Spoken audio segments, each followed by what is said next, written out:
Hello, on se retrouve dans une nouvelle vidéo aujourd'hui, un peu plus dans le style développement personnel. J'ai déjà fait des vidéos dans ce style il y a environ un an ou un peu plus. Donc si ça vous intéresse, j'ai une playlist sur ma chaîne qui s'appelle Tips, je crois, si je dis pas de bêtises, où je vous parle du regard des autres, de comment avoir confiance en soi. Et aujourd'hui, on se trouve dans un nouveau thème qui est l'énergie féminine. Comment être plus féminine, comment entrer dans son énergie féminine. Donc si ça vous intéresse, voilà, je vais parler par rapport à ma propre expérience, par rapport à ce que j'ai observé en tant que jeune femme de bientôt 19 ans. J'espère que ça pourra en inspirer ou donner des idées à des gens. Donc voilà, c'est parti, commençons la vidéo tout de suite. La première chose qui m'a moi-même aidée à avoir un état d'esprit complètement différent ou du moins évolutif, c'est de suivre des influenceurs, des gens sur internet qui nous reflètent, qui nous inspirent, qui représentent ce qu'on voudrait être dans l'avenir. Donc par exemple, si votre lifestyle de rêve dans le futur, c'est d'être riche, de vous habiller hyper classe et de vivre, je dis n'importe quoi, mais en Corse, dans une belle maison ou en Normandie, bah, vous allez suivre une personne sur internet, genre une femme, même un homme qui genre s'habille hyper bien, qui représente en fait cet idéal-là, ce style visé par vous-même. Et bah, ça vous motive chaque jour à travailler justement pour atteindre cet objectif-là. Et puis, genre, plus le cerveau s'habitue à ce que bah, il voit. Lorsque genre, votre cerveau va normaliser le fait d'être riche, de s'habiller bien comme ça, bah, ça va vous forcer, vous aussi, bah, déjà à trouver ça normal et à faire tout justement pour atteindre cela. Donc, suivre des gens qui s'habillent dans l'idée que vous faites pardon, de vous dans le futur, genre leur style de vie, est-ce que ça reflète ce que vous avez envie de faire dans le futur, etc. Donc par exemple, vous pouvez suivre des gens qui s'habillent bien, qui s'habillent élégamment, qui font tel boulot, qui parlent de business en ligne, ce genre de trucs. Moi j'aime bien suivre ce genre de personnes parce que c'est des personnes genre qui sont des sources de motivation. Quand tu perds un petit peu la motivation, tu regardes leurs vidéos ou tu regardes juste leur compte Insta et tout de suite je te dis ok, moi aussi il faut que je me bouge et tout, c'est toujours un coup de pouce. Donc première idée, c'est de suivre des gens qui vous reflètent ou qui représentent tout ce que vous voudrez être dans le futur. Première des choses très très importantes.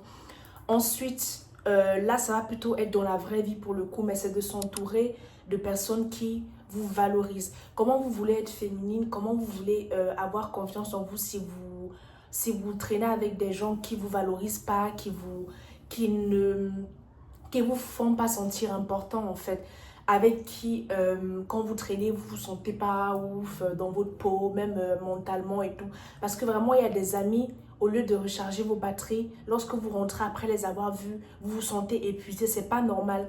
Normalement des amis c'est censé vous rebooster, vous êtes censé être sur un petit nuage après les avoir vus, pas l'inverse. À partir du moment où tu vois des amis et que lorsque tu rentres chez toi, tu sais pas, tu te sens bizarre, tu as des maux de tête, tu te sens un peu mal, ça veut dire que c'est pas des personnes bonnes pour toi ni saines pour toi. Après, il faut faire attention. Si vous avez fait une randonnée, logique que tu sois fatigué après, mais je vais dire de façon globale, si à chaque fois que tu vois ces personnes, tu as des maux de tête, tu as mal au ventre, il y a un truc qui cloche, c'est que c'est sûrement pas des gens pour toi.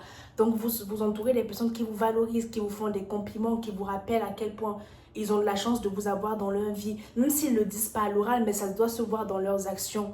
Donc ça, c'est super important déjà pour l'estime de soi et même juste pour être féminine. Parce que quand on voit à côté qu'on a des amis qui sont très beaux, qui prennent soin d'eux, ça motive aussi. Et forcément, on est dans cette énergie-là. Si on traîne qu'avec des amis, par exemple, qui sont hyper masculines dans leur comportement, logique, on ne va pas être dans une attitude de réception où on va être juste calme et observer les choses. Non. Si on traîne avec des gens qui sont hyper masculins, qui n'acceptent jamais de l'aide, qui veulent tout faire par eux-mêmes, par exemple, bah, on sera aussi dans la même énergie. Donc, traîner avec des gens qui matchent votre énergie, ça paraît logique, mais je préfère le dire.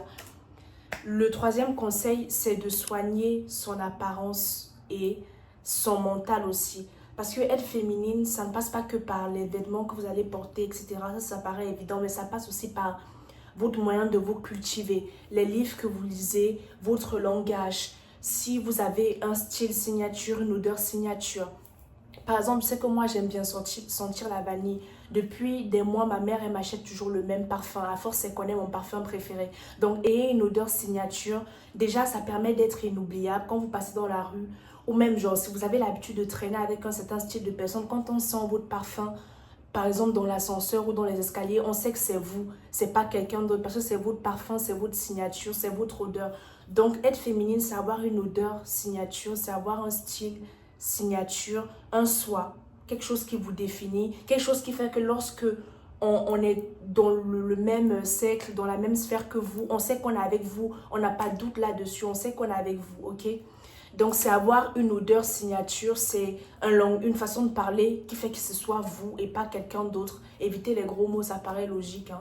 Aussi, au niveau du moral, se cultiver, lire, parce que être féminine aussi, c'est avoir de la culture, pouvoir tenir conversation avec quelqu'un, avec un enfant. Si un enfant te demande, ok, qu'est-ce qui s'est passé en telle année et tout, savoir au moins avoir la réponse, tu vois. Lire des vrais trucs, des bons livres, pas tout le temps de la romance. Moi aussi, j'aime la romance, mais ça n'apporte, soyons honnêtes, ça n'apporte rien objectivement au niveau du cerveau. Ça vous apporte rien intellectuellement, ça vous stimule pas. Lire des livres qui vous apportent quelque chose sur la mythologie, sur l'histoire. Prenez des périodes d'histoire en particulier et cultivez-vous là-dessus. Il y a toujours, si on cherche, il y a toujours forcément un sujet qui vous intéressera. Ça peut être, je sais pas, la Seconde Guerre mondiale. Moi, j'adore me cultiver sur la Seconde Guerre mondiale. J'adore regarder des documentaires Arte sur la Seconde Guerre mondiale parce que c'est une période d'histoire qui me façonne, qui me fascine, pardon, qui me passionne. Donc, lisez des trucs sur des sujets qui vous intéressent. Moi, je lis ça en ce moment. Voilà, il n'est pas très long. Et je ne vais pas mentir, il y a quelques semaines, je lisais de la romance. Après, je me suis dit, bon, maintenant que j'ai lu de la romance, qu'est-ce que je peux lire par la suite qui va m'apporter quelque chose? J'ai pris ça. J'avais ça depuis dans ma bibliothèque. Donc, je me suis dit, je vais lire ça. Donc, cultivez-vous. Et en ce qui concerne le physique, trouvez son style. Être doux dans ses gestes, dans sa voix, dans son comportement, ça paraît évident. Trouver son style, avoir une hygiène impeccable, genre sentir bon, ça paraît logique, mais je préfère le préciser. Sentir bon, avoir les dents propres, prendre soin de soi, mettre de la crème solaire quand il fait chaud, tout ça. Bref, on ne vous demande pas de vous maquiller, d'en faire des tonnes, mais il faut au moins être propre sur soi, être propre, s'habiller dans des styles qui vous correspondent, vous. Ne cherchez pas à copier les gens. Vous pouvez vous inspirer sans copier. Mais il faut que ça vous ressemble avant tout. Apportez toujours une touche qui fasse que c'est vous. Même si vous avez un style, par exemple, je prends le style Old Money. En quoi vous vous différenciez de quelqu'un d'autre dans ce style? Est-ce que vous apportez toujours une touche de couleur? Est-ce que vous mettez souvent des foulards qui font que tout le monde n'a pas forcément ce style-là? Est-ce que vous aimez bien ce style de pantalon en particulier? Donc même dans un style où vous décidez d'emprunter, dans un style que vous préférez plutôt, il faut toujours qu'il y ait un petit détail, il faut toujours qu'il y ait une DA qui soit propre à vous, selon moi. Ça aide forcément à être dans son énergie, à être dans sa propre vibe. Une autre chose, et là ça va être le 4e conseil pour être dans son énergie féminine, selon moi, c'est d'avoir des limites dans ses relations et d'être implacable là-dessus. Si vous avez dit, par exemple, non à quelqu'un parce que ce n'est pas votre style, ne revenez pas sur ce que vous avez dit. Ça fait, déjà, de l'un, ça fait pas sérieux. Et de deux, la personne va se dire, ça veut dire que je peux lui faire toutes les grâces du monde. Elle me dira non et après, quelques jours après, elle va revenir. Donc, essayez de pas de pas tendre le bâton pour vous faire battre. Essayez de pas donner cette impression d'incertitude, même si on peut avoir un caractère qui est incertain et à prendre une décision et revenir dessus, ça c'est ok. Mais de façon générale, s'il y a quelque chose qui n'est pas dans vos valeurs personnelles, en tant qu'humaine, en tant que femme, n'acceptez pas cela, ok? Si vous avez dit non, c'est non. Si quelqu'un n'a pas les mêmes valeurs que vous, ne forcez rien. Si vous ne recherchez pas la même chose, ne forcez pas. Si vous vous sentez maltraité ou mal dans une relation, par exemple, ou même dans une amitié, partez. Dites non, coupez court au truc. Prenez l'exemple de The Wizard Liz. Elle a dit non. Première tromperie, elle est partie. Ne restez pas 10 ans. Parce que la personne ne va jamais vous respecter si à chaque fois vous faites bon, ok, c'est pas grave, c'est une erreur. Non. Ayez des limites. Avoir des limites, c'est attirant. Ça montre que vous vous respectez vous-même. Parce que si vous vous respectez pas, qui va vous respecter? Dites non quand il faut dire non. Et dites oui si vous avez envie de dire oui et s'il faut dire oui. Donc, avoir des limites et les imposer, ça oblige les autres à vous respecter nécessairement. Donc, n'hésitez pas à faire ça. C'est même pas que n'hésitez pas, c'est limite obligatoire. Parce que si vous dites oui à tout, vous faites marcher dessus à un moment donné. Ensuite, j'ai tout noté sur mon ordi, c'est pour ça que je regarde vers là, avoir des objectifs, des projets, des ambitions, développer une idée, une boutique, un business. S'il y a un truc qui vous passionne depuis longtemps, je sais pas, tout ce qui est mode et tout, fashion, etc. Vous pouvez petit à petit développer votre marque, commencer à dessiner des logos, commencer à trouver des inspi de noms, de boutiques que vous pourriez, je galère aujourd'hui, que vous pourriez créer en ligne. Donc, en fait, genre, c'est tout simplement avoir des ambitions, des projets, des trucs qui vont vous faire être focus sur vous et sur ce qui vous passionne. Ça va vous permettre de vous développer, de vous stimuler intellectuellement. Donc, avoir des projets, avoir une personne qui est indépendante, c'est toujours forcément plus attirant qu'une personne qui n'a pas de passion, genre, tout simplement. Donc, ayez des passions, ayez des projets à développer, des idées. Essayez petit à petit. Et ça va dans la même idée, mais être ouvert. Si par exemple, il y a un business qui vous tombe dessus, si quelqu'un vous DM sur Instagram, comme quoi, est-ce que tu es intéressé par ça? Écoutez au moins la personne. Parfois, c'est des fakes, mais parfois, c'est des personnes qui vont vraiment changer votre vie. Donc, écoutez, soyez ouvert, créez vos trucs et tout. Créez votre boutique en ligne. Lancez-vous sur Internet si vous avez envie. Moi, j'ai des amis qui se sont lancés là. Ils sont en train de percer sur TikTok. Enfin, bref. Osez, parce que vraiment, les gens, on n'en a rien à foutre. Genre vraiment, osez faire ce qui vous plaît, même si c'est gênant d'un point de vue extérieur, même s'il y a des gens qui n'aiment pas, on n'est pas là pour plaire à tout le monde, on s'en fout. Soyez vous, créez votre idée et vous allez voir que tôt ou tard, ça va marcher plus ou moins de différentes manières, dans tous les cas. Ensuite, le sixième, je crois que c'est le dernier conseil que j'avais noté. Ouais, le tout dernier qui est mon préféré, c'est d'être fan de soi-même, évidemment. Si vous n'êtes pas fan de vous-même, vous soyez égoïste. Pensez un petit peu à vous dans des situations. Il y a des situations, si vous sentez que ça ne va pas vous avantager, franchement, ne vous lancez pas.